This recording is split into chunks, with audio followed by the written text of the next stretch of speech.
Yan, magandang araw mga sir, at magpo-full wave tayo ng RS100. Yan mga sir. At ito na, nabuksan na namin yung kanyang magneto. Yan.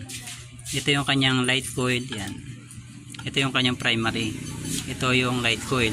Yan, mas malaki ang tanso. Tapos itong dalawang dilaw na to na mga cover. Ito yung light coil niya. Yan. Ito yung puputulin natin mamaya. Tapos yung kanyang ground, yan, nakikita yung mga sir. Ito yung ground niya, yan. Puputulin din natin yan mga sir. Yan. Bali, itong dilaw na to, ikakat natin siya. Tapos, pag nakat na, at ihinangin natin sila sa isa't isa. Hindi natin sila pag-iwalayin. Yan, ihinang ko muna mga sir. Yan mga sir, at itong dalawang magnetic coil na to, puputulin natin yan. Puputulin natin. Putulin natin sila. Yan. Yan. Pag naputol na natin yan, dalawa na yan. Pag sasamahin natin sila to, itong dalawang magkaputol na to, pag sasamahin natin sila. Yan mga sir, ihinang muna natin. Yan mga sir, nahinang na natin yung dalawang yellow wire kanina na pinutol natin dito. Yan. Pinutol natin dyan kanina. Tapos yung naging dalawang kaputol, pinagdugtong pa rin natin sila. Yan. Pagsasamahin pa rin natin sila. Tapos itong pinagputulan natin,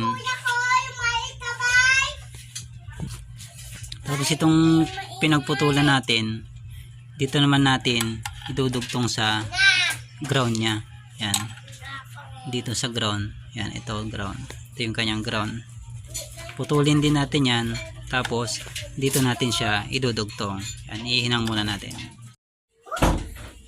Yan mga sir, yung tinanggal nating ground dito, hininang natin dito sa yellow wire kanina. Yan, para floated na yung kanyang ground.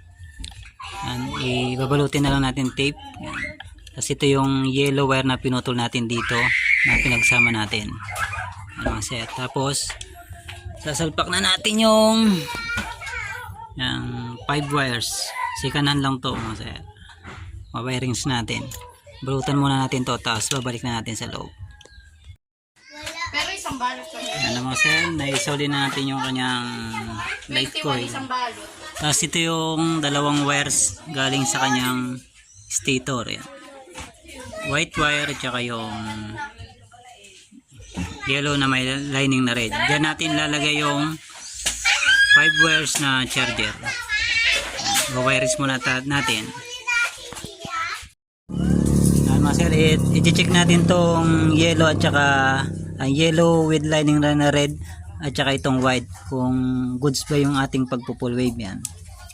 Tapos gamitan natin ng digital multimeter. Dapat itong dalawa may continuity sila. Yan, ibig sabihin goods yung full wave natin doon sa stator. Yan, may continuity. Tapos dapat walang continuity sa body ground. Yan, dito sa dalawang wire dapat walang continuity. Yan, kahit aliman dyan meron lang siyang continuity dito sa dalawa. Yan, ibig sabihin goods yan mga sir yung pagpo-full wave natin. Tapos salpak na natin stator para matesting natin to kung sa test light. Mga sir, testing na natin dito sa test light kung okay ba yung full wave natin. Sige, pandarin mo. Dapat hindi ilaw.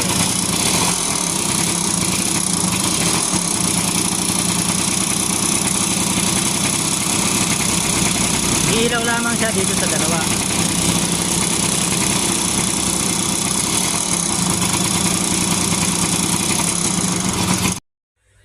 At ito mga sir yung ating diagram sa ating full wave. Yan po. At kung paano natin i-wirings yung 5 wires regulator o yung ating full wave charger. Yan po. Ito yung ating full wave charger. Yan po. Ganito po yung ating full wave charger. Yan. Kapag tayo ay nag-convert ng ating charging system. Yan po. 5 wires po ang ating ginagamit na may red, white, black, green at saka yellow. Depende po sa brand ng inyong mga full wave charger. Yan po. Ito pong pinapakita kong full wave charger ay Lihua brand po yan. Yan. Yung may kulay white. Kapag ibang brand po, yung kulay white niya ay kulay pink po siya. Yan. Iba yung kulay niya. Dito sa Lihua, kulay white. Sa ibang brand ay kulay pink siya yan. Yan po. Nag-iiba yung kulay. Depende po sa mga brand na ating ginagamit po. At dito po sa aking diagram, yan po. At hindi ko na pinakita sa aking video kanina kung paano ko ikinonik yung 5 wires regulator. Yan po. I-drawing ko na lang para mas lalo po nating maunawaan kung saan natin nilagay itong 5 wire na ito sa ating 5 wires charger. Yan po. Ito po yung ating 5 wires charger. Meron nga pong yellow, white, black, green, at saka red. At ito naman dito po sa ating kabilang drawing. Ito naman yung sa dating stock wire niya sa ating charger. Ito yung kanyang, makikita nyong wire sa kanyang stock na charger doon sa kanyang socket. Yung yellow with red, yung kanyang light coil. Yung black, ito yung kanyang negative. Yung red, ito yung papunta sa ating battery sa positive. Tapos yung white, ito naman yung ating charging system na papunta sa ating stator. Kung makikita nyo yung kanina, yung white at saka yung yellow with red na ating tennis light. Kung good ba yung ating charger. Yan po.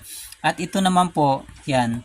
Ito na nga po yung ating white at saka yellow with red. Kung makikita nyo sa video kanina na ating hiniwalay sa socket. Yan po. Ito yung paglalagyan natin ng 5 wire charger. Yan po. At dito sa ating dalawang wire na ito, ito yung ating galing sa stator. Yan. Basta pag nag-rewind kayo sa kanyang stator, matik po tatanggalin nyo yung white at saka yellow with red sa pagkakasakit doon sa stock ng kanyang regulator. Yan po.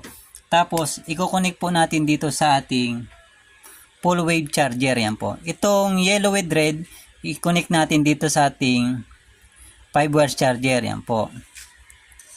Kahit po magkabaligtaran dyan, walang problema. Tapos yung white sa ating 5 wire charger, i-connect naman natin dito sa ating white wire na galing sa ating stator.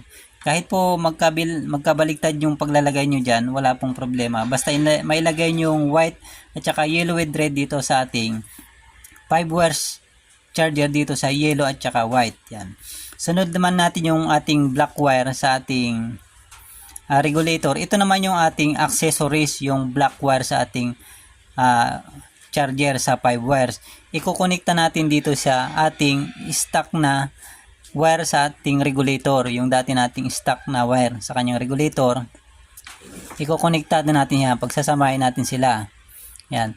Pagkatapos nyo mapagsama yan, at magdudugtong kayo ng isa pang wire para mailagay nyo sa ating accessories wire. Yan. ACC wire. Yan. Pag pinagsama nyo yung black wire sa ating 5 wires na regulator at saka yung yellow with red, pag pinagsama nyo, lagay nyo ulit ng wire tapos yung dinugtong yung wire, ilagay nyo sa ating accessories wire para maging battery operated yung inyong mga headlight. Yan po.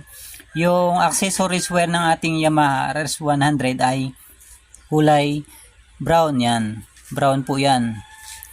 Yan. Pinakamalapit na accessories wire dyan sa inyong motor kapag naglagay tayo ng full wave charger ay yung sa flash relay. May kulay brown dyan sa inyong flash relay.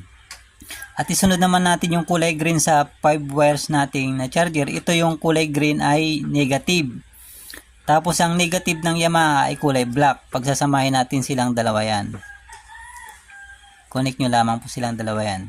Yung black wire ng Yamaha ay negative. Tapos yung green ng ating 5 wires charger ay negative rin. Pagsasamahin natin silang dalawa. Yan po. Tapos yung red ng ating 5 wire charger, ikokonekta nyo rin dun sa kulay red ng ating stock na wire ng ating regulator. Yan. Pagsasamahin nyo lamang po sila. Yan po. Pagkukonect nyo lang po. Red to red lamang po. Ito po yung papunta sa ating positive ng ating battery na konekta yan. Tapos yung natitiring wire dun sa ating stock na regulator sa kanyang socket, hindi na po kailangan yan. Yan, disable na po yan. Yan po. Ganyan po ang pagkukonek ng ating 5 wire charger sa ating Yamaha na RS100. Kung paano natin siya i-convert sa ating full wave charger. Yan po mga sir. At screenshot nyo na lamang po yung ating diagram para po may masundan po kayo or guide nyo sa inyong pagpo-full wave. At yun lamang sir, at maraming salamat sa inyong panonood and God bless po.